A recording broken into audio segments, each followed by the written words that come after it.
Hello, welcome to the channel, welcome to the another video of successive way. আজকে আরো একটা নতুন video আছে। ভিডিওটা important of sure short for your exam. আমরা কিছু একটা সিরিজ শুরু করছি। তো ক্লাস 12 এর যারা এখনো অবধি সাকসেসিভ ওয়ে চ্যানেলটাকে সাবস্ক্রাইব না করে থাকো তাহলে অবশ্যই এখন সাবস্ক্রাইব করে নাও, তাহলে পরবর্তী ভিডিওগুলো কিন্তু তোমরা পেয়ে যাবে। তো নেক্সট স্টেপ বাই স্টেপ আমরা এগোবো। কিছু MCQ question, sure short question, সেগুলো আজকে সলভ করবো। তো নিজের কোনটির ক্ষেত্রে প্রান্তিক ব্যয়ের ধারণাটির ঘনিষ্ঠ সম্পর্ক? দেখো, প্রান্তিক ব্যয় মানে কি? প্রান্তিক ব্যয় মানে হচ্ছে এমসি বা মার্জিনাল কস্ট, তাই তো? তাহলে অপশন এ দেওয়া আছে টিভিসি, অপশন বি দেওয়া আছে TFC, total variable cost, total fixed cost. Option C দেওয়া আছে সুযোগ ব্যয়, অপরচুনিটি কস্ট। অপশন ডি দেওয়া আছে কোনোটাই নয়। তাহলে দেখো, মার্জিনাল কস্টের সঙ্গে কোনটা খুব ঘনিষ্ঠ সম্পর্ক, খুব কাছাকাছি? দেখো, ফিক্সড কস্টটা তো ফিক্সড থাকে, আর অপরচুনিটি কস্ট মানে একটা পেলে সেটার জন্য কতটা ছাড়তে হবে, তাই না? তো সেইটা তো আলাদা, যে টোটাল ভেরিয়েবল কস্টেই হবে, টিভিসি হবে এটার আনসার, মার্জিনাল কস্টের সঙ্গে ঘনিষ্ঠ সম্পর্ক। দেন দেখো, প্রাইস দিয়েছে, দাম, দাম হলো মোট বিক্রয়লব্ধ আয় মাইনাস বিক্রয়ের পরিমাণ। অপশন বি দিয়েছে মোট বিক্রয়লব্ধ আয় ইন্টু বিক্রয়ের পরিমাণ। দেন দিয়েছে মোট বিক্রয়লব্ধ আয় ইন্টু ডিভাইডেড বাই বিক্রয়ের পরিমাণ। আর দিয়েছে মোট বিক্রয়লব্ধ আয় মাইনাস মোট ব্যয়। তাহলে দেখো, এখানে দাম, দাম মানে প্রাইস, ঠিক আছে? দাম মানে প্রাইস। তাহলে একটা আমরা জানি কি, revenue equal to P into Q, এটা আমরা ফর্মুলা জানি, তাই না? তাহলে এবার এখানে যদি আমরা পি করি তাহলে কি হবে? রেভিনিউ ডিভাইডেড বাই কিউ, তাই না? তাহলে কি হবে? এটা মোট বিক্রয়লব্ধ আয় ডিভাইডেড বাই বিক্রয়ের পরিমাণ, এটা হয়ে যাবে আনসার। নেক্সট, অস্থিতিস্থাপক যোগানের ক্ষেত্রে যোগানের স্থিতিস্থাপকতার মান কত? বলেই তো দিচ্ছে অস্থিতিস্থাপক, তার মানে ইনইলাস্টিক। ইনইলাস্টিকের ক্ষেত্রে যোগানের স্থিতিস্থাপকতার মান কোনটা হবে? দেখো, ইনইলাস্টিক যখন হবে কি, যোগানের স্থিতিস্থাপকতার মান শূন্য হবে, তাই না? ইনইলাস্টিক তো, ইনইলাস্টিক হলে শূন্য হবে। একচেটিয়া বাজারে ক্ষমতার সীমা। একচেটিয়া বাজার মানে কি? মনোপলি, মনোপলি মার্কেট, তাই না? Monopoly market. তাহলে মনোপলি মার্কেটে ক্ষমতার সীমা, এটা দেখবে তোমরা বইয়েই পেয়ে যাবে, এটা একদম ডিরেক্ট কোয়েশ্চেন। সেটা হচ্ছে 1/2 ED। নেক্সট কি দিয়েছে? দেশের সমষ্টিগত আয় এবং মোট ভোগ ব্যয়ের মধ্যে কার্যকারী সম্পর্কটিকে বলা হয়। অপশন এ দিয়েছে ভোগ অপেক্ষক, অপশন বি সামগ্রিক চাহিদা, অপশন সি আয় অপেক্ষক, অপশন ডি স্বয়ংভূত ভোগ। এটা অপশন এ হয়ে যাবে আনসার, ভোগ অপেক্ষক। নেক্সট, অর্থনীতিবিদ ড্যাশের মতে ঘাটতি ব্যয়ের মাধ্যমে আয় এবং কর্মসংস্থান করা সম্ভব। কে, কোন অর্থনীতিবিদ বলেছিলেন? অপশন এ দিয়েছে মার্শাল, অপশন বি দিয়েছে Ricardo, option C Keynes, option D marks.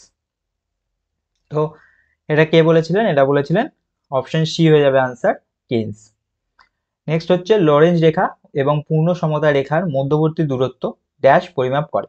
Lorenz রেখা আর পূর্ণ সমতা রেখা মধ্যবর্তী দূরত্বটাকে কি পরিমাপ করে? দেখো, অপশন এ দিয়েছে দারিদ্র, অপশন বি বেকারত্ব, অপশন সি বৈষম্য, অপশন ডি দিয়েছে আয়। এটা কোনটা আনসার হবে? লরেঞ্জ রেখা আর পূর্ণ সমতা রেখা বলেছে, তাহলে অপশন সি হয়ে যাবে আনসার, বৈষম্য। আচ্ছা, নেক্সট দিয়েছে কাজের বিনিময়ে খাদ্য প্রকল্প, ফুড ফর ওয়ার্ক। কাজের বিনিময়ে খাদ্য প্রকল্প কবে চালু হয়েছিল? 1977, 1980, 1991, 2007, চারটে অপশন দিয়েছে। কোনটা হবে আনসার? অপশন এ হয়ে যাবে আনসার, 1977। কাজের বিনিময়ে খাদ্য তো 1977 হয়েছিল। নেক্সট হচ্ছে অন্তর্দয় অন্ন যোজনা, AAY এরম ভাবে লেখা থাকে। অন্তর্দয় অন্ন যোজনা অনুসারে প্রতি পরিবার স্বল্প মূল্যে মাসে খাদ্যশস্য পায়। অপশন এ দিয়েছে 10 kg, option B 15 kg, option C 20 kg, option D 25 KG.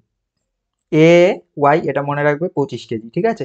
মাসে 25 কেজি খাদ্যশস্য কিন্তু স্বল্প মূল্যে পেতে পারে অ্যাকর্ডিং টু অন্তর্দয় অন্ন যোজনা। নেক্সট হচ্ছে GATT এর অষ্টম রাউন্ড বৈঠক কোথায় হয়েছিল? অষ্টম রাউন্ড বৈঠক কোথায় হয়েছিল? এটা তোমরা বইতে, ডিরেক্ট কোয়েশ্চেন, বই থেকে দিয়েছে। অপশন এ হবে উরুগুয়েতে। আচ্ছা, এবার আমরা কিছু শর্ট কোয়েশ্চেন দেখছি। একটি যোগান নির্ধারণকারী বিষয়ের উল্লেখ করো। যোগান নির্ধারণকারী অর্থাৎ কি করে? সাপ্লাইকে নির্ধারণ করে। সাপ্লাইকে নির্ধারণ করে একটা এক্সাম্পল কি হবে? আমি বলতে পারি টেকনোলজিক্যাল প্রোগ্রেস, ঠিক আছে? টেকনোলজিক্যাল প্রোগ্রেস বাংলায় লিখলে প্রযুক্তির পরিবর্তন, ঠিক আছে? টেকনোলজিক্যাল প্রোগ্রেস বা প্রযুক্তির পরিবর্তন, ঠিক আছে? নেক্সট, পূর্ণ প্রতিযোগিতামূলক বাজারে ড্যাশ ব্যয়ই হলো একমাত্র ব্যয়। পূর্ণ প্রতিযোগিতামূলক বাজার মানে কি? পারফেক্ট কম্পিটিশন, ঠিক আছে? Perfect competition market, perfectly competitive market. Perfectly competitive মার্কেটে কোন ব্যয় একমাত্র ব্যয়? এটা হবে কি? এটা অ্যান্সার হবে উৎপাদন, উৎপাদন ব্যয়, উৎপাদন ব্যয় হলো একমাত্র ব্যয়।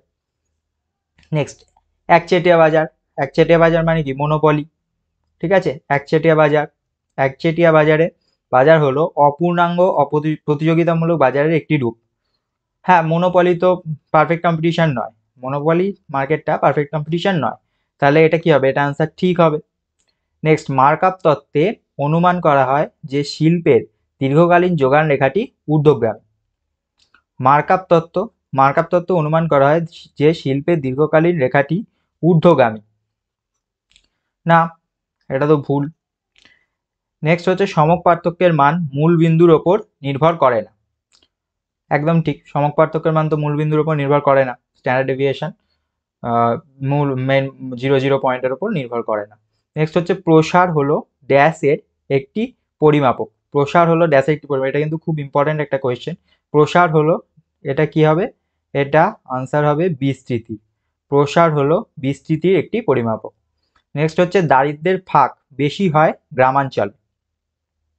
দারিদ্র্যের ফাঁক সেটা বেশি অবশ্যই গ্রামাঞ্চলে হয়, ঠিক, এটা ঠিক আছে। নেক্সট হচ্ছে ন্যূনতম মজুরি আইন প্রবর্তন হলে আয় বৈষম্য হ্রাস পায়।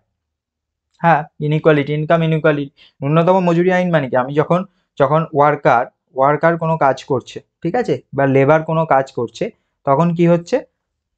একটা মিনিমাম ওয়েজ কিন্তু আমরা সেট করে দিচ্ছি। তো মিনিমাম ওয়েজ যদি আমি সেট করি, তাহলে কি হবে?